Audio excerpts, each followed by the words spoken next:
সর্বোচ্চ চেষ্টা করার পরেও দেখবেন, সর্বোচ্চ চেষ্টা করার পরেও দেখা যাবে দিন শেষে আপনি অপরাধী হয়ে বসে আছেন।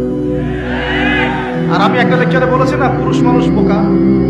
পুরুষ মানুষ কেন বোকা? কারণ সে সবাইকে খুশি করতে চায়।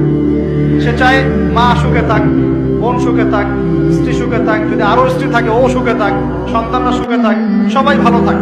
এবং তাদের ভালোর জন্য তারা কত কষ্ট করে, দিন রাত ডিউটি করে, অফিসে যায় আসে, জ্যাম ফেস করে, মানসিক প্রেশার নেয়, শারীরিক প্রেশার নেয়, তাই না? অথচ এই কষ্ট কিন্তু মহিলারা বোঝে না। বোঝে? সবাই বোঝে না। আছে অনেক ভালো স্ত্রী আছে, কিন্তু সবাই কিন্তু বোঝে না। মনে করে যে পুরুষ মানুষ মনে হয় ভোগবাদী, খালি মেয়েদেরকে ভোগ করতে চায়। অথচ অথচ সবাইকে সুখে রাখার এই চেষ্টায় একজন পুরুষ দিন শেষে নিজেই সুখী হয় না। বহু পুরুষ শেষ বয়সে গিয়ে একাকিত্বে ভোগে, একা হয়ে যায়। এই জন্য বলছি, ফ্যান্টাসি বাদ দেন। ফ্যান্টাসি বাদ দিয়ে হালাল রিজিক হয়েছে, একটা নেককার পরহেজগার মেয়ে দেখে বিয়ে করে ফেলেন। ব্যাস, তাকে নিয়ে দুনিয়ার ছোট্ট জীবনটা কাটিয়ে দেন, আর জান্নাতে তো হুড় করে অপেক্ষা করছে।